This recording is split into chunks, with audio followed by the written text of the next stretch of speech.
Good morning, everybody. I'm Larry Weissoon. If you enjoy real-world hunting and fishing talk, you're really going to enjoy listening to my good friend, Luke Clayton, and his guest for the next hour. This is David Fox, and welcome to Outdoors with Luke Clayton and Friends. Luke has been a recognized outdoors writer for the past 3 decades and writes for a host of outdoor publications.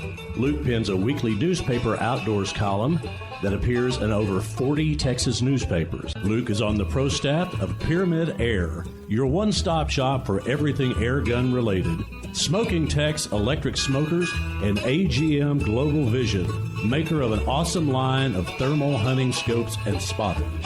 Feel free to contact Luke through his website, catfishradio.org. Now let's join Luke and his guests for this week's show. Well, folks, it is now Campfire Talk time. Thank you guys for the nice introduction. And Mr. Larry Weissoon is with us, as he has been the past 18 and a half years.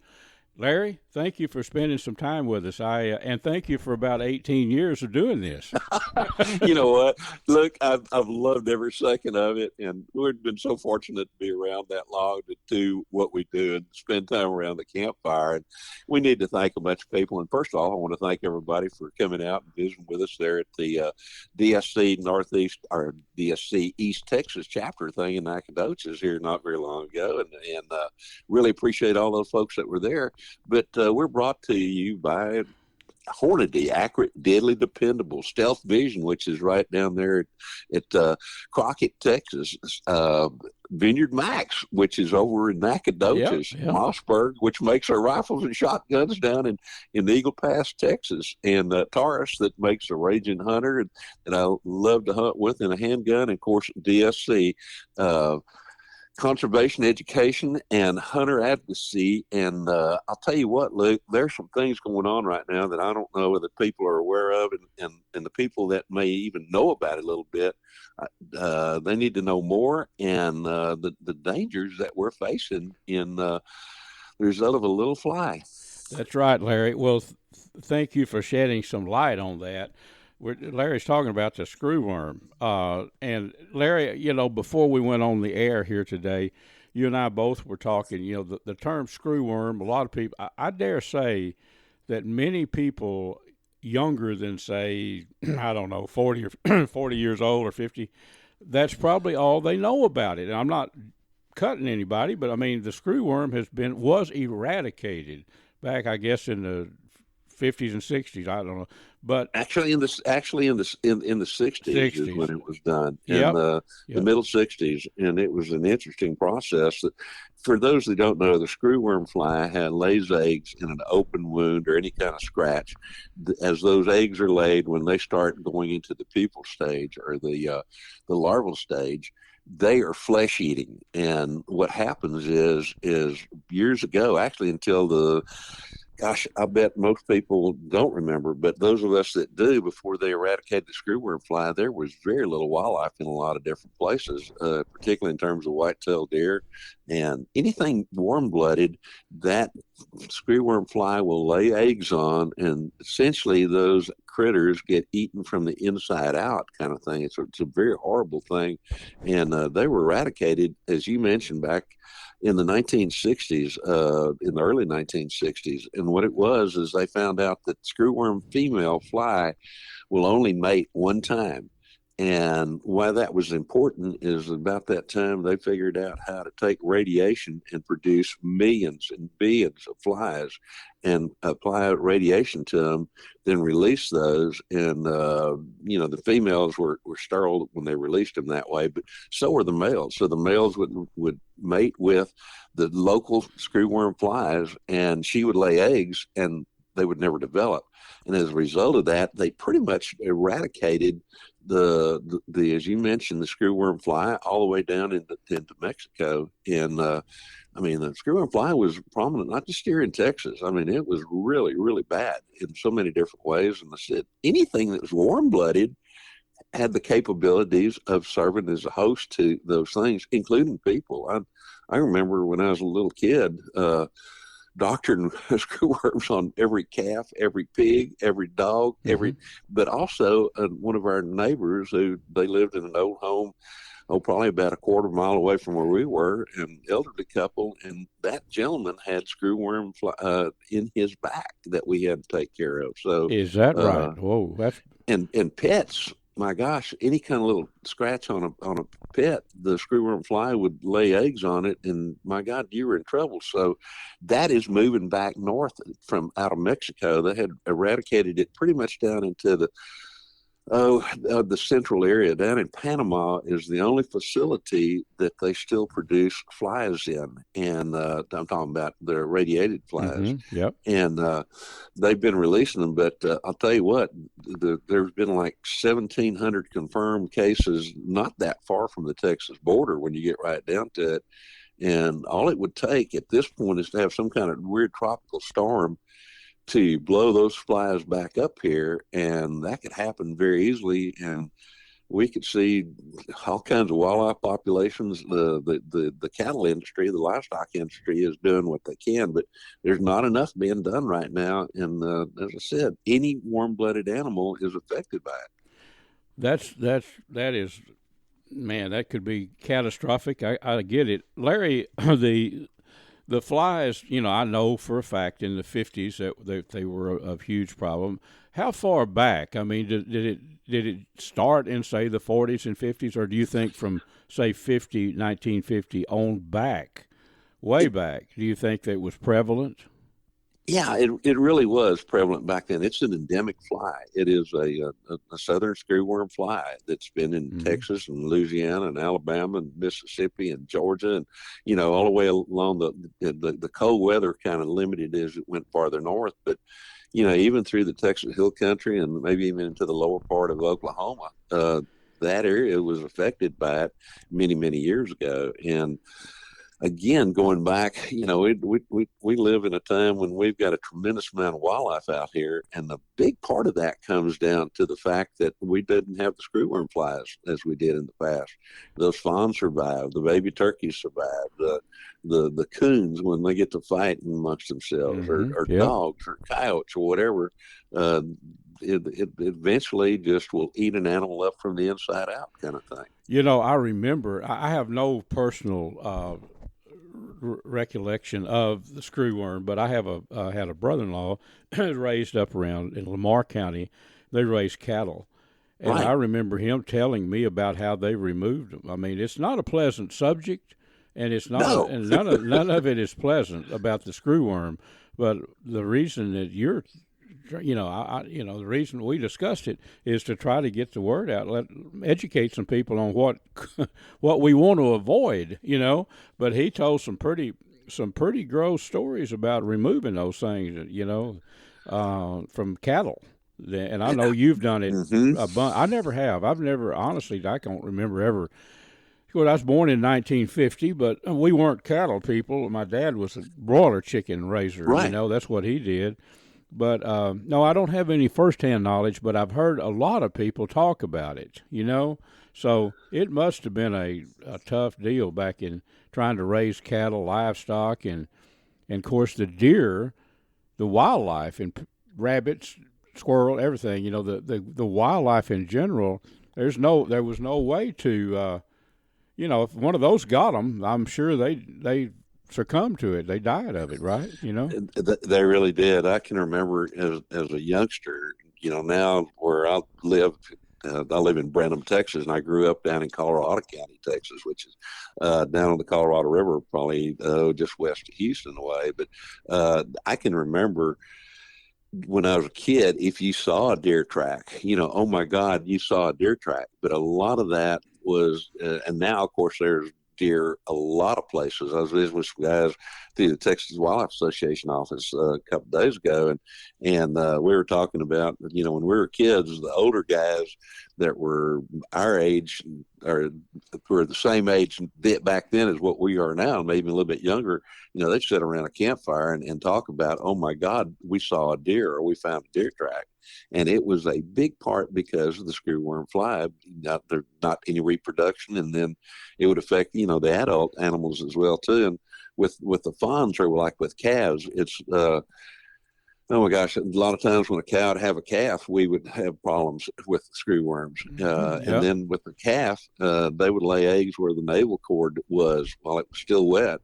And then if you happen to get dry, then about the time that navel cord was falling off, and the same thing with fawns, those screwworm flies would lay eggs there, and those larval stage would just eat their way into the inside of that animal. So pretty, like you mentioned, pretty gross kind of stuff, but we need to make people aware that is a possibility, and it affects pets, it affects birds, it affects, again, anything that's warm-blooded. And at least if they suspect they have a screwworm thing, the one thing they want to do is get in touch with a local veterinarian, or if there's a county agriculture extension agent or that kind of thing, get in touch with him. Or if you see it, what you think might be in wildlife, to get in touch with a local game warden or a biologist and let them know they're not here yet. Right now, they're about 700 miles from the Texas border, but all it would take is one tropical storm blowing out of that area, and we could have them. So people need to be aware of it, and people need to be cognizant of the fact that they can be here in just a matter of weeks if it got right down to it. And then beyond that is try to get in touch with their local legislature, local congressman, or whatever, and say, hey, we need to ramp up this screwworm production fly thing, to go back a radium, because right now there's only one plant working, and that's down in Panama, and they're producing them, but they're not producing them at a rate fast enough. And that kind of thing needs to be pushed into. There used to be one in Mission, Texas, and a bunch of others. And what they would do is they would radiate these flies, put them in a little box that was about 2 inches tall, about 4 inches wide, and 6 inches long. And they would drop those every quarter to half mile in the ears out of airplanes. And then that's how they got rid of the screwworm fly. And we need to be doing some of that as we move forward here pretty darn quickly. And I would think that exposing those flies to radiation, first they'd have to hatch out a bunch of flies. I mean, they do. Yeah, but first they'd have to have the flies, and then they'd have to have those flies, I guess. Yes, sir. Those particular, that species of fly, and then I'm just thinking out loud, but then they'd have to have a few million of them probably, and then they'd have to have a facility to radiation. That's how they make them sterile. Then they'd have to. Yeah, I hope they. I don't know. 700 miles with a good stout hurricane, that could happen. It could bring them up. It's fascinating information, but it's also a little bit scary. And the governmental organizations, hopefully, it sounds like they're on it. They know about it, so maybe they'll do something. Hopefully, that's what we hope. We don't want our wildlife, and we sure don't want our ranchers and farmers having to deal with that again if it can be avoided. Or even people's pets. Pets, right? we can't forget about that. But you're right. The best thing they can do is to. U.S. Department of Agriculture is working on it. Texas Ag is working on it, but we need to also get TPWD. They're aware of it, that kind of thing. But I would strongly recommend anybody that here in Texas or anywhere in the Southeast that's listening to us, or even farther north, if you love wildlife, to get in touch with your local state representative, your local U.S. representatives and senators, and say, hey, we got a screwworm thing coming our way. We need to do something about it, and get those guys to where they appropriate the money to the stuff that can really be done, because it really is scary. And I hate to say that, but I don't like to dwell on those kind of things, particularly in our radio show. I like to keep it light and fun and all that kind of stuff. But this is something people really need to be aware of, and to get in touch with people to say, hey, we need to get this thing stopped before it gets any farther. You bet. Well, Larry, thanks for shedding some light.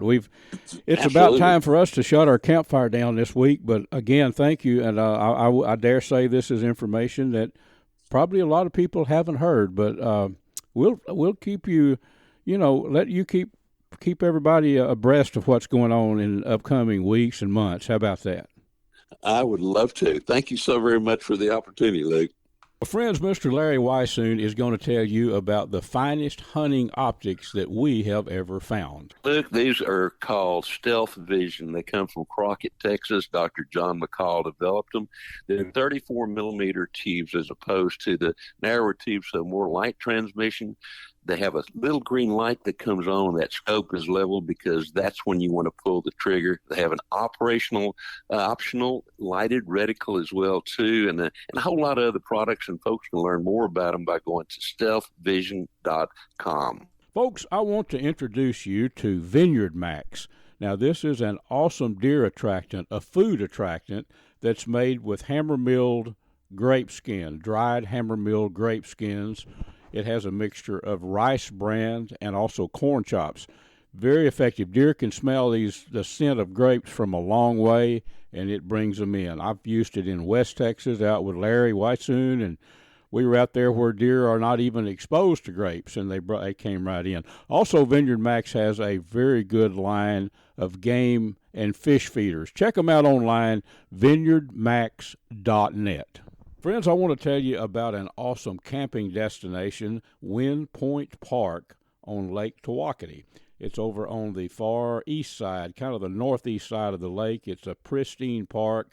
You can go there and view, I think they estimated a couple of hundred deer on that couple of hundred acres there.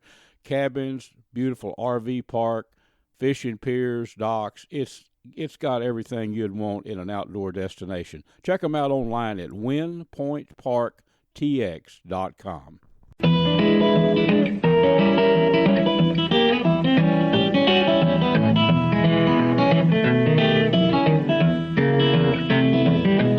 Folks, this segment is made possible by Smokin Tex electric smokers that I've been using a long, long time, CatfishPro, catfishing baits and catfish supplies, Ultrimatic Feeders, and AGM Global Vision, maker of the spotters and thermal scopes that I hunt with. Well, friends, I hope you enjoyed our campfire talk with Larry Weissoon. Larry's going to be back at the end of this show, and he's got some information on books that he's going to share with you. I think you want to stay tuned, and I think you might learn a thing or two, and Larry's going to tell you some fun books to read. Now it's time to visit with my another great friend, Jeff Rice. Now, Jeff puts our TV show, A Sportsman's Life, together weekly, every week. And it's on Carbon TV, and it's on YouTube. You can just go in either one of those places, YouTube, and type in A Sportsman's Life, and you can watch this week's show. But Jeff and I are avid hog hunters. If you know much about me, you know I'm an avid hog hunter. Well, Jeff is even as much or more so a hog hunter than me. We're going to talk about cooking wild pork. Jeff, thank you for being with us, and let's share some wild hog cooking information. What do you say? Oh, yeah, you're right up my alley when it comes to cooking hogs. Love it. That's fun stuff. Good morning, sir. Good morning, Jeff, and all of our friends all over listening here. Every time I think about wild hogs, I think about the time you and I were hunting hogs together. And you were going fishing with your family at Lake Fork, excuse me, and I took an air gun. And I was going to go hunt hogs, so I got down there. The first jump out of the box, you had no more than left with your boat to go crappie fishing, I think. And I walked up on a feeder, the one that we call the hog blind, I think we called it, where my old snap-lock hunting blind is sitting right now. And walked up there, and there was a perfect eating 100-pound sow under the feeder. And I snuck up there and knocked that thing down and had it quartered up and the meat removed. And, by the time it was good light, got back to the camp. Well, I took the buggy down there and hauled the meat out, and I thought, why don't I cook this thing? All this pork, and you had that big old smoker, and plenty of hickory wood. I built a fire, and no kidding, by 1 hour after sunup, after daylight, I should say, I had that pork smoking on that smoker, and I had time. I cooked it about 3 hours, And when you got back, you said, "What are you cooking?" I said, "I'm cooking a hog." We had that pork barbecued. Pretty good eating, wasn't it? Oh, I'll never forget that. I had the biggest smile on my face. I'm like, I can't believe it. He's been up, but before daylight. Within an hour, he's back. He's got his hog. It's on the smoker. We show up, and it's almost ready to eat. And I'm like, you got to be kidding me. This guy is an animal. I tell you what, that was that was awesome pork. But Oh, yeah, that was what really we good. want to do, people that I have a lot of friends and just acquaintances, Luke, you eat those old hogs? Well, granted, a wild boar that's out in the woods sometimes, if he's been in it's probably not the most best looking critter in the world, but pork is basically pork. And people say, well, what, are they good to eat? And my pat answer is always, and it makes sense, if you were going to buy a hog to eat, would you get that grizzly old boar that's tusk about 3 inches out of its gums to make pork chops out of? Would you do that? Or what kind of hog would you want to butcher? So there's the answer to pork, right, Jeff? I mean, it's not rocket science, Yeah, the big old rank boars, and I'm not saying that you can't shoot a big old boar and it not be good to eat. You're right. It can be, but if I'm going to pick one out, I'm going to pick that 100-pounder out. That's I just tend to like about 100-pound sow. If you shoot a 100-pound sow, that's about as good to meat as you'll ever get right there when it comes to pork. It's true, Jeff. And I've got another buddy that he targets barren sows, big ones, and you're not going to find one every time you go hunting. But his favorite hog, if he could find a 200-pound sow, they do get that big. But they make big pork chops, and they're good eating a fat one, a big that's not. The thing about older sows, a lot of times they're pulled down from nursing pigs, and really a young boar, like you mentioned. Now an old boar, big old boar, he's gonna be tough. So yeah, we know how to cook the loins and stuff like that to make them tender. But the smaller boar, you take a boar 180 or say 650 pounds to 140 pounds, that range. They can be very good eating, and a lot of people don't realize that. I think the reason they are so good is because a lot of times they're fat. They're not pulled down by pigs. Jeff, you have a recipe, the stuffed pork loin, that is absolutely awesome. It's not rocket science cooking it. Tell us how you make that. You can use a domestic pork loin, but it's I don't know, that lean wild pork loin. It's honestly my favorite. How do you do that?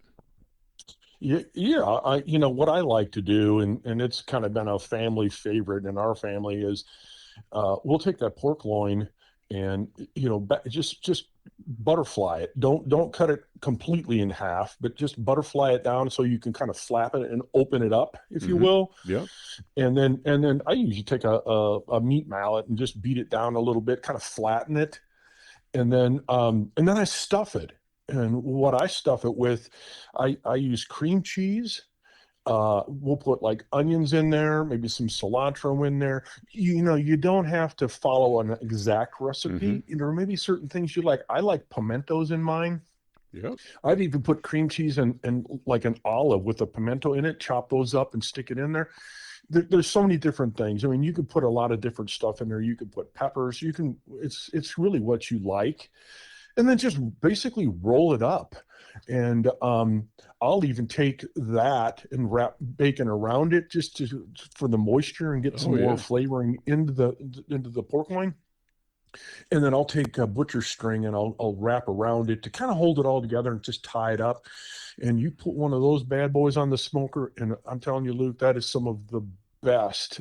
I've had people eat that and go, "What? This is amazing. What is this?" And it's like, you tell them what it is, and then they kind of look at you like, that's wild boar. And it's like, wild hog. And I'm like, yep. Yeah. Well, I've had it. I agree. I've had it that you've prepared several times. And do you? One question: when you cut, you say you butterfly. Well, you cut it lengthwise. You cut your pork loin lengthwise and open it up like a long hot dog bun, if you will. Do you season that meat other than the stuff you put in it? I always season the meat, yeah. And you can season it with whatever you like. Yeah. I mean, I have my favorites.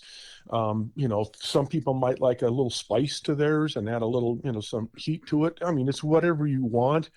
It's not a tried and true, you follow this exact recipe kind of thing. It's, you can kind of change it as you go, but it's the way you make that. And then you make it to your liking as far as what you like to put on your meat. But I always spice it. And, once you roll that baby up and cook it like that, when you flatten that meat, it makes it easier to roll up. Mm-hmm.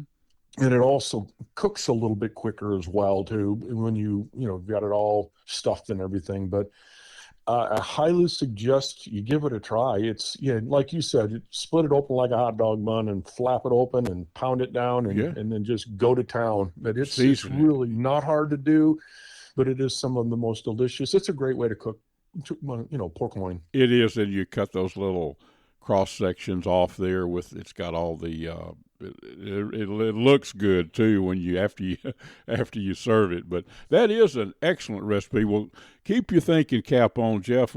Between the two of us, we've got all kind of different ways to cook pork. Real quick, the simplest and easiest way that I know how to cook it. Back to the loin. Of course, the shoulders and the hams. You can cut ham steaks for sure, but like the shoulder, I usually cook those, and so do you, long-term on a smoker, and sometimes wrap them in foil with moisture, and they'll get real tender, pull off the bone tender. I like to take a thick-cut loin, not bone-in. A bone-in would be pork chops, but just the loin.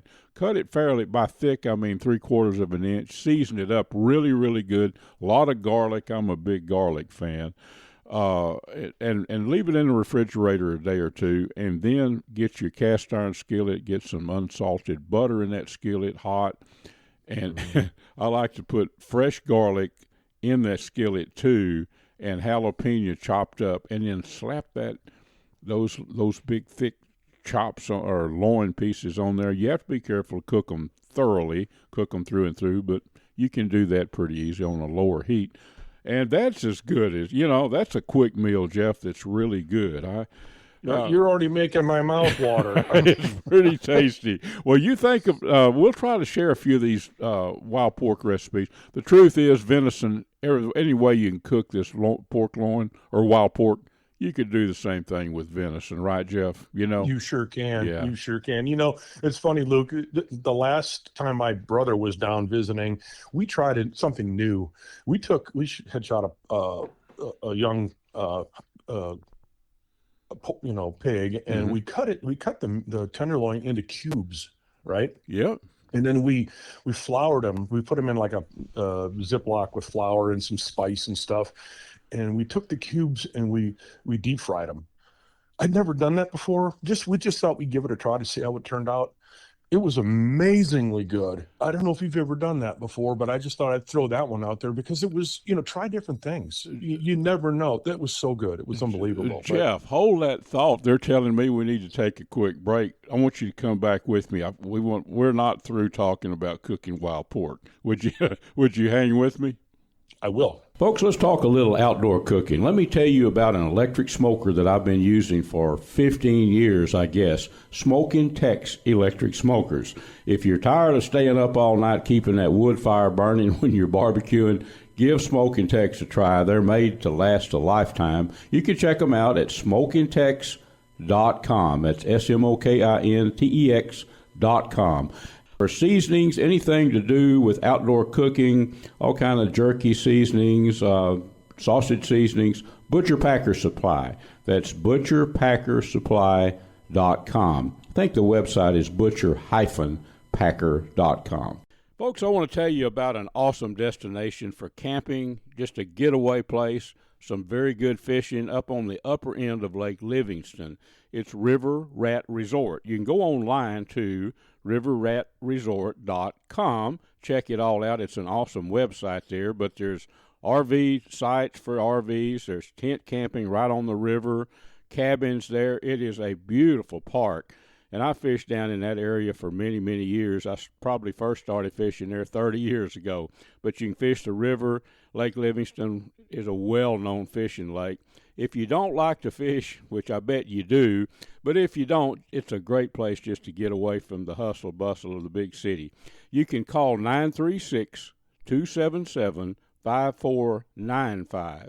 That's 936-277-5495 and make reservations. But first, go online there to riverratresort.com. Check it out. I want to tell you about a one-stop shop for everything related to game feeders and fish feeders, Ultrimatic Feeders. I've been using components and feeders from Ultrimatic Feeders for 20-something years, I guess.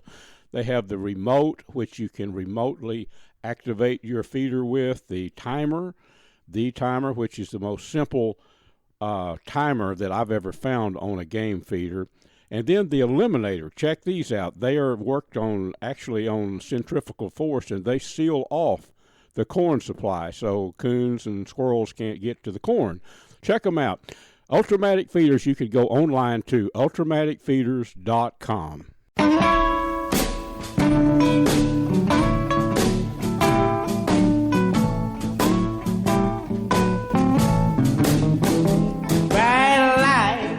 Friends, this segment is made possible by Platinum Cadillac and Chevrolet in Terrell, Texas. Stop by and visit with my buddy, Mr. Justin Rudd, and his team of experts, and let them put you in a new Chevy pickup or a Cadillac or whatever you might be in the market for.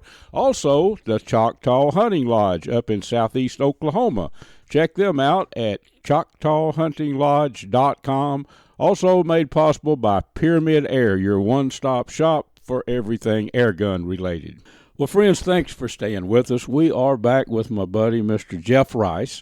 And, Jeff, you were talking about cubing up that pork and frying it. It's good just right out of the skillet, but you also, if you remember about that time, you started making stir fry out of that. So, and then I you was told going me toward that. yeah, you were getting there. We just didn't have enough time to cover it. And then you taught me how to do it, so I started making it.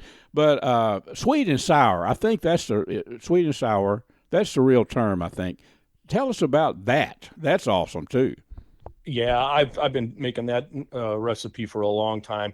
I mean, you just got to love sweet and sour pork. Mm-hmm. It's one of my favorites, and I'll just cube up, the pork again, and then of course you're going to stir fry that. You're going to use all sorts of vegetables. You're going to do your snow peas, and you can get some garlic, and you can put some peppers, and those type of things. I like to put pineapple in mine, little pineapple chunks. Yeah, boy. And then, you get your stir fried or sweet and sour sauce. You can buy that at the store, just in a jar. And then as your vegetables, well, first of all, I cook the pork, and I usually do it in flour and cubed and kind of get it cooked, set it aside, get your vegetables going. And then, you add, like I said, you add your pineapple and, your snow peas and your peppers, et cetera, et cetera. I get all that stuff going.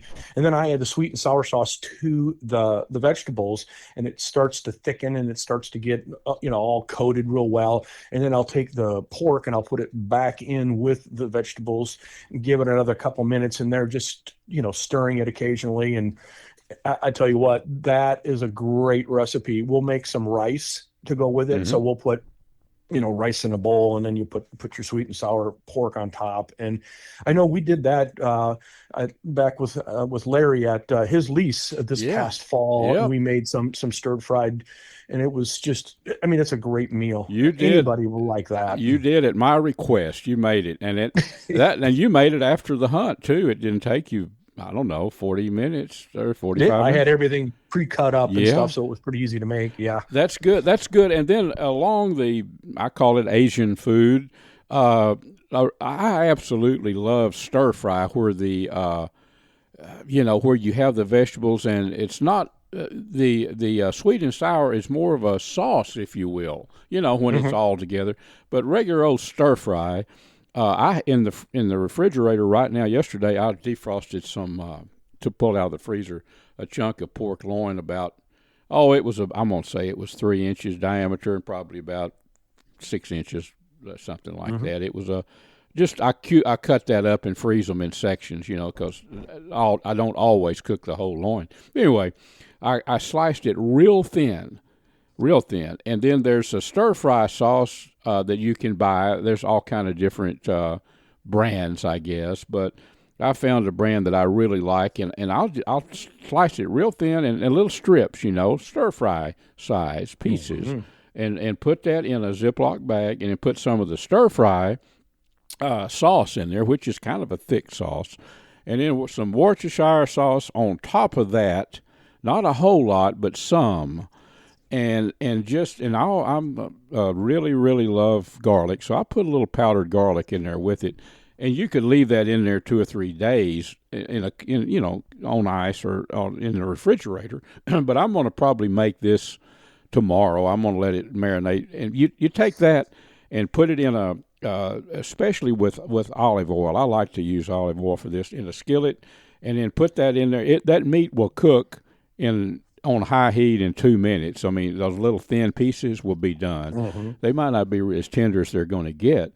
And then just pile your vegetables in there. Like you said, peppers, bell pepper. I like to use red and green strips of pepper, onion, little jalapeno. I like that in there. Whatever you like. You can, and cabbage. Put a little cabbage in there too, and just your veggies will cook in a matter of. This whole thing can be made.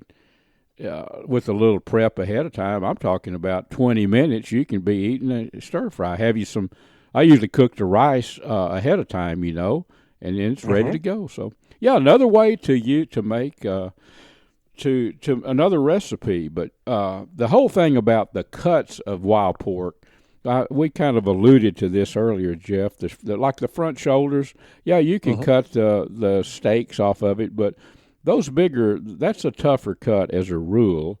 And I do like barbecue, and I like to smoke that uncovered, maybe in an aluminum pan. I do this a lot. I use my Smokin Tex electric smoker religiously. I mean, a lot. And I'll put the say a front shoulder in an aluminum pan, season it up real good, and I'll lay some bacon strips over it. That just adds something to it. And then let it smoke for 3 or 4 hours. It doesn't matter. At about 220 degrees. And then I'll put some barbecue sauce on it and wrap it in foil, and I'll put this on at night, about before bedtime, and I set that thermostat at say 190, no more than 200, and I'll go to sleep. And I'll tell you what, Jeff, the next morning you pull that foil off that pork shoulder, and you can literally pick the leg bone up. You can shake the meat off the bone. That's some of the best barbecue you can get. Then I chop that bacon. The bacon that's in there and the jalapenos that's there. They're tender, cooked apart. I put that all there with that barbecue sauce. Then maybe add a little bit more seasoning. Pretty dang good. I wish we had. I tell you what. Maybe next week we'll go over some more recipes, Jeff. And thank you so much for sharing this information with us. I know a lot of people, they're kicking the idea around, well, hogs are plentiful, but I just don't know if I want to eat one. We admonish them to what? Eat one? Go after them? Yeah. I mean, just one. And there's a lot of people go out there and they'll stack them up. They'll shoot hogs, tons of them. For us, you and me, I know that it's just one at a time, and take them home and cook them. And that's the way it's awesome. It's no better food. I'll add this. My dad passed away back in about 1962. He raised some hogs for meat each year, and he'd sell 4 or 5 hogs. If he knew, if he were around today and knew that all you had to do is know how to hunt a little bit, get out in the woods, all that free pork, I bet our hog population would be hit pretty hard, Jeff. Thanks for being with us, buddy. You betcha. For about the past decade, I've been hunting editor for Airgun Hobbyist magazine. I think the only magazine devoted strictly to airgun shooting and hunting in the country. Well, in that length of time, I've learned quite a bit about big bore air guns and smaller calibers too. A spot to go to that if you're interested in air guns, you need to know about Pyramyd Air. The website is PYRAMYD, PyramydAir.com. They have anything and everything you need, from the guns themselves, the big bores or the smaller calibers, to the accessories. Just remember PyramydAir.com, and there's a number when you get on the website if you need to call and talk to somebody. Give them a buzz, and they can fill you in on little details that you might need to know about shooting or hunting with big bore air guns. While you're on the website there, I'd like you to check out the big bore air gun that I've done a great deal of hunting with. It's the Seneca Dragon Claw, 50 caliber, pressures up to 3,000 psi, and it looks like a conventional rifle. Wooden stock. I think you'll like the appearance, and I know you'll like the performance. It shoots not only bullets, but also air bolts as well, tipped with a broadhead. Check it out. It's the Seneca Dragon Claw. The snowflakes fall as winter comes, and time just seems to fly. Friends, this segment is brought to us by CVA Muzzleloaders. In my opinion, the very best muzzleloaders in the world, the ones that I shoot. You can check them out online, CVA.com. AGM Global Vision, maker of the Rattler and the Adder that I use. You can check them out online too, agmglobalvision.com. Kuby's Wild Game Processing and Kuby's Restaurant in Dallas. And VINEYARDMAX, maker of some awesome deer attractant and some very fine game feeders and fish feeders, located down in Nacogdoches, Texas. Check them out at vineyardmax.net. Well, friends, I hope you've enjoyed our show thus far. Guess what? Mr. Whitetail, my buddy Larry, is back with us, and we've got some news that we want to tell you that I think might be of interest to you. Larry, thanks for hanging in here and coming back to visit some more. Always a pleasure. And Luke, you know what? You're right. I think a lot of folks probably know, and maybe some of them don't, but you and I have done two books together kind of in the last couple of years. One's called Campfire Talk with Luke Clayton and Larry Weisson, and the other one is called Poor Man's Grizzly that you and I co-authored. And then there's a third book that I did as well, too, called Deer Addictions. And these books, we've had them available now, but excuse me, all these rains that we've had lately have got all kinds of pollen floating. I know it. But these books are available through at least a couple of different sources, and been trying to figure out ways to make them a little bit more special than just the average book that people might buy off of a shelf somewhere. So I think I got something figured out. You do. Folks, Larry's going to tell you about this, but some people don't know it. Larry's a sculptor, a pretty darn good one, too. And also, he sketches deer and hogs and animals that look just like they look in real life. He's really good at it, no kidding. But Larry called me the other day. He says, people private message me through Facebook. We're going to tell you how to do that. And they say, Larry, I would like a drawing of a deer, an antlered buck. And I'd like you to sign the book, draw it in the front of the book, draw the picture, and this is all through communications directly with Larry. But I'd like a picture of a buck with antlers, and I'd like you to sign the book to whoever and to whatever. So it gives you a personal contact with Larry to instruct him what you would like, and then a book ships to you. So, honestly, Larry, that's the book itself. Once they get these books, they're going to enjoy it. But say Deer Addictions. Let's stick with that book. Now, that you have a lifetime of hunting deer and studying deer, but there's all kind of, and there's just some fun stories in there, too. But that's all about deer hunting. So that alone is would be of interest to people. Plus, the drawing is icing on the cake as far as I'm concerned, you know? Look, in that particular book too, as you mentioned, it's called Deer Addictions, and really, I've been addicted to deer hunting since as long as I can remember. But it also discusses deer across North America. Of course, there's a lot of things about whitetail deer, and then also hunting mule deer and in the Rocky Mountains and mule deer in the deserts.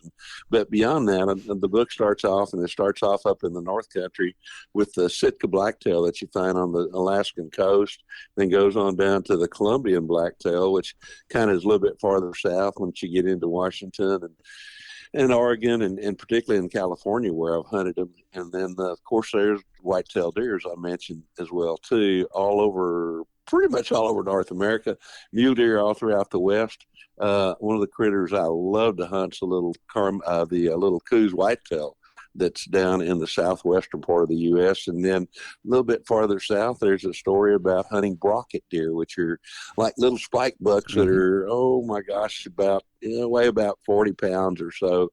But, getting back to the drawing stuff over the years in the travels that I've done, I've used to carry a little sharpened nail, if you will.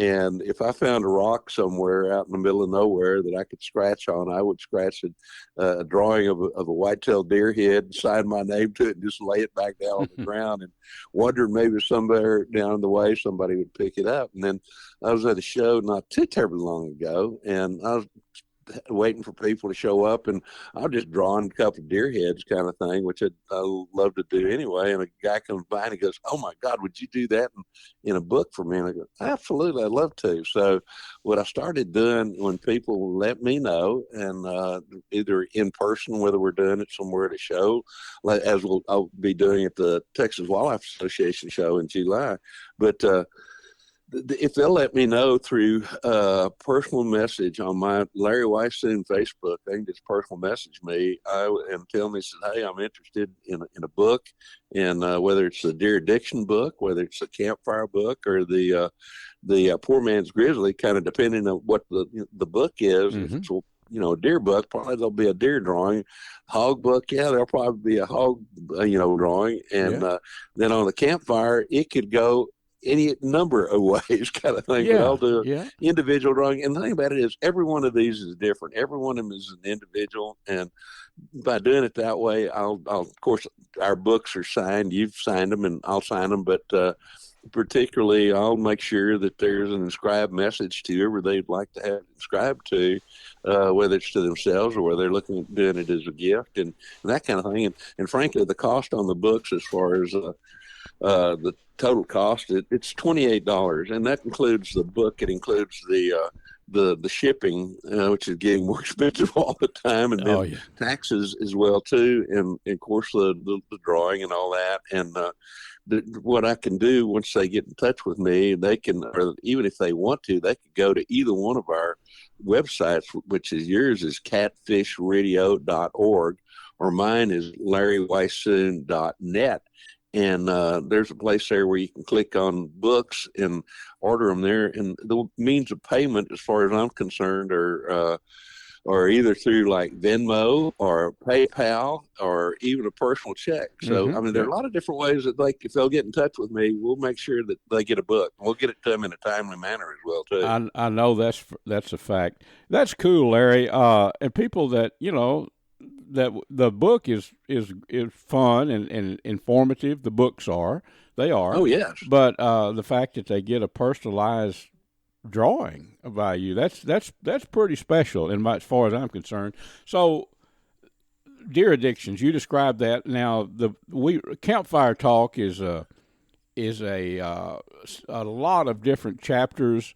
Just about, I've kicked around the outdoors all my life, and I've been writing about the outdoors for about 41 years, and you've done it longer than that. But it's just things that we've experienced, and there's some knowledge, information packed in there in Campfire Talk, but it's really just some tales from a couple of old hunters and fishermen, people that's kicked around outdoors for all of our lives, and I think I've had people tell me that they can tell they can see the passion that we both got for the outdoors when they read that book. So that one, if they read the book and they say, I'd like a picture, Larry, of you with a hat on or whatever. I don't know. But you can communicate with them directly. That's the cool thing. Now Facebook. Now we're going to get into the hog hunting book in a minute. But Facebook, right. How do they find you on Facebook? All they have to do is, I think I am filled up with with friends kind of thing, but they can just go to Facebook and just type in LARRYWEISHUHN, and my name should come up. Go to my site, and there's a deal there where you can send a personal message. Just personal message me and says, hey, I'm interested in a book. I'd like to have it done to so-and-so. I'll get back with you just as soon as I possibly can. Sometimes I'm out of pocket where I can't get right back because I'm in an area where there may not be any cell or internet service. But if they'll do that, I'll tell them where they can go to as far as the payment's concerned. And then I'll start working on the book, and I'll have it coming their way pretty darn quickly after that. You know, Larry, I was just thinking, too, email might be an option for a way to communicate the first time. They could contact me through email, and I'll certainly run interference. You know, Luke Clayton 1950 at Gmail. Luke Clayton 1950 at Gmail. Send me an email, and I'll connect you. But email might be a good way to communicate, too, you know? Absolutely. I'm reluctant to give mine out because right. because of different things. But here's the deal. When I do respond, a lot of times I do give the person that's buying a book my personal email, because I want to know how they feel about it, what they liked about it, what they didn't like about it. And and two, I've gained several really good friends over the years by doing it that way. I know. So I'd really, please get in touch with me, and it comes from me. It's not, there's nobody else involved on this end of the books. Right. The books are in my office. My daughter sends them out for me. And, so it's not like somebody else is going to do a drawing, or it really does come from me. You bet. And then the other book, tell them quickly, we've got time to tell about the hog book. If they want if they want to buy the hog book and then a picture of a boar, you can do that too, can't you? Will do. Excuse me again. I apologize. My voice is kind of halfway leaving, but you're exactly right, Luke. And I want to go back very quickly to Campfire Talk. Folks, if you don't know it, Luke Clayton is a fabulous campfire cook, a camp cook, and there's a bunch of really good recipes in that book. But also with the Poor Man's Grizzly book, and it's about hunting hogs, hunting wild hogs in North America. I think I've got a chapter about hunting them in another country, like maybe down in New Zealand, and there's a chapter or two about hunting javelina as well too. But that book too has some outstanding wild hog recipes, and these books are liberally illustrated with photographs. There's stories, but there's a lot of times there's a lot of knowledge behind those stories that people can glean, particularly on the hog hunting book. Again, some great recipes how to prepare wild hog or domestic pork, depending on what you want to use. And that book, and all these books they are soft cover, but they're extremely well put together. The print's large enough to read. The photographs look good. And with the hog hunting book, again, all of them are the same price. It's $28, and that includes shipping, tax, cost of the book, whatever we do, putting it inside of it. There's no extra charge for a drawing or anything like that kind of thing. So, and there's all kinds of holidays coming up a little bit later, and Christmas, and don't forget about just yourself. These are fun books to read on top of everything else. They are. And we're excuse me now, Larry. Is this laryngitis? Is it contagious? It's catching in. It's catching.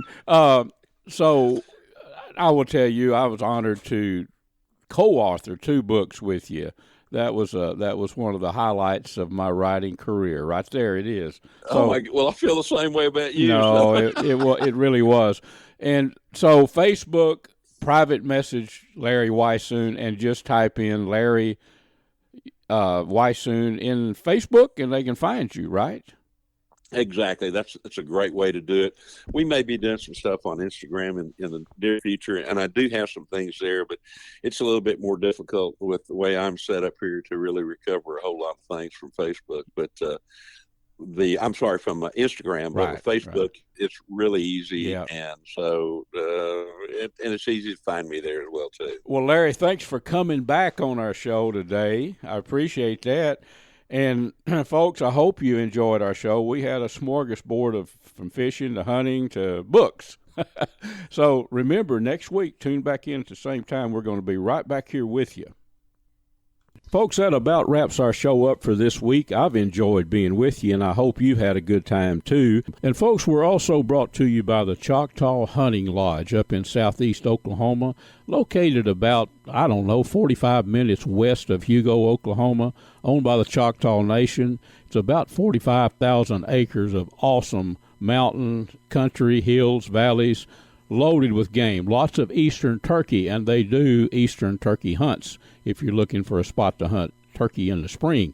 Also, I want to remind you about the Seneca 50 caliber Dragon Claw that shoots bullets and pellets. And by pellets, I'm talking about 200 and 210 grain lead, chunks of lead. It's a big bore air gun that I use. Check out the Seneca Dragon Claw there at PyramydAir.com.